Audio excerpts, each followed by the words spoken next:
Hello, today I'm going to show you how to make the cherry cheese Danish. So you'll usually serve this with apple Danish that goes on one tray together.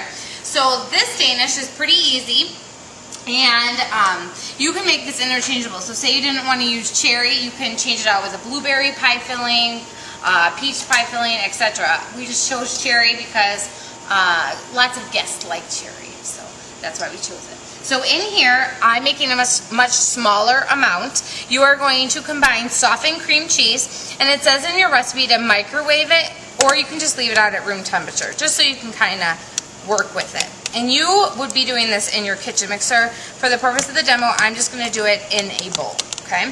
And with this, you are going to combine your sugar, powdered sugar, which I've already put in there, and a little bit of vanilla. And again, my amounts are much smaller, so yours will be in a much larger quantity, okay? And you're just going to mix this together until it's nice and smooth. So I will be right back and show you that consistency. Okay, so we're back, and our cheese mixture is ready to go. All right, so then what you're going to do is you're going to put that on your puff pastries. And the puff pastries we buy pre-cut just like so. You can buy them in sheets, and then you can cut your sizes out. That's why sometimes you'll see a Danish that's like a square, and then you take the two corners and fold in. We like to stick with these because they look pretty, they puff up, and they already have this nice little circle amount, and it's easy to judge how much you want to put in there. So you're going to put about a teaspoon onto each of your puff pastries, and you're going to put that right into the center, okay?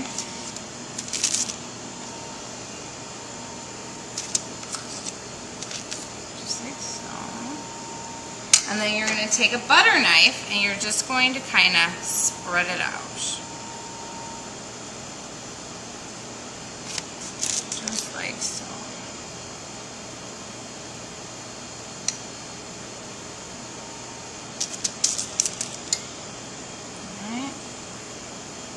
Like the filling.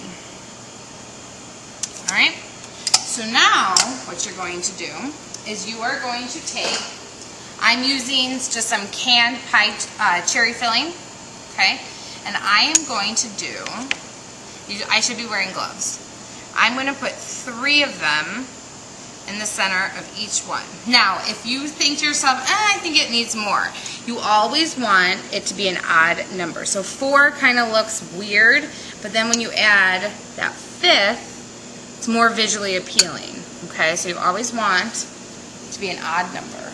I wouldn't put any more than 5. And sometimes when you open these canned cherries, the cherries are absolutely huge. So you can kind of be the judge of that. And then obviously check with your teacher, but just always focus with presentation. You don't want too much of the gel. So it sits in this gel. You don't want too much of that because that's kind of going to ooze when you bake these. So don't have too much of that. Okay, and one more. And then these are going to bake in the oven at 350 degrees, and you're going to cook them until the puff pastry is light golden brown. So it will take about 15 minutes, all right? Before we put them in the oven, you want to take your egg wash, and just to recap, an egg wash is egg mixed with a little bit of water or milk, and this helps make a light brown color. So you're just going to go around the edges to give them that light golden brown color. You're not going to go on top of the cherries here because they're already going to brown because of all the sugar that's in the gel. So you don't need to put anything on there. Alright, so I will show you these when they come out of the oven. Hello, so we're back, and the cherry cheese Danish just came out of the oven, and you can see the cheese kind of cooked with the sugar, light golden brown, and they look beautiful. So now you need to top them with something to add even more kind of sweetness to this, because the cheese isn't as sweet as you would think it would be. So I'm going to be making this like vanilla icing or drizzle. So in here I have, and it's a much smaller ratio than you'll use, a 1/4 cup of powdered sugar to 2 teaspoons of milk. Okay, and you're just going to mix it together just until you see,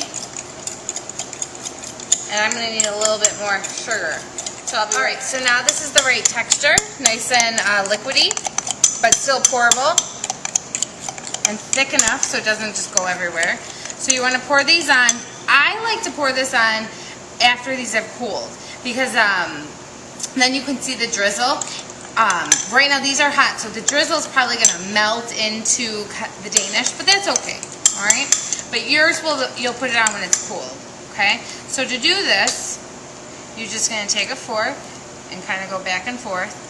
You could also, if you wanted to, put this in one of the squirt bottles and kind of go back and forth. So you can see it's kind of melting. Once these have cooled, they hold their shape, and then it looks like you drizzled it on. But you get the idea. All right, you'll put this on a tray, a platter, serve it with tongs. Enjoy.